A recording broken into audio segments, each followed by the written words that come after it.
اپنے اللہ کے قریب رہا کرو، اس سے جب دور ہونے لگو تو دعا مانگ لیا کرو کہ یا اللہ کبھی خود سے دور مت کرنا مجھے۔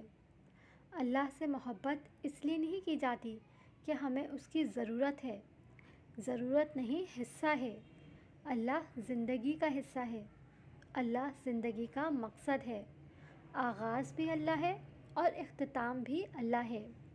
جن کی صبح فجر سے شروع ہوتی ہو یا شاید تہجد سے اور اختتام عشاء پر، ان کے دلوں کو کسی ہار یا دکھ یا تکلیف کا خوف نہیں رہتا۔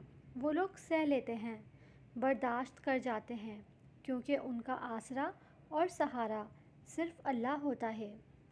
ایسے دیندار نہ بنو کہ باقی سب بے دین لگنے لگے۔ اگر تم نماز کے ذریعے اللہ کے قریب ہو سکتے ہو تو ہو سکتا ہے کہ کوئی صبر، شکر یا انسانیت کی خدمت تمہیں اللہ تک پہنچا دے۔ تم صرف اپنے معاملے پر نظر رکھو، کیونکہ تم سے صرف اسی کا حساب لیا جانا ہے۔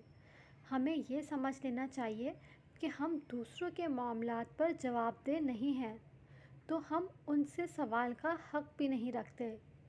اپنے معاملات پر نظر رکھو، اپنی زندگی کو بہتر کرنے کی کوشش کرو اور کوشش کرو کہ اپنے عمل سے دوسروں کو آپ اس طرح سے متاثر کرو کہ دوسرے بھی راہ راست پر آ جائیں۔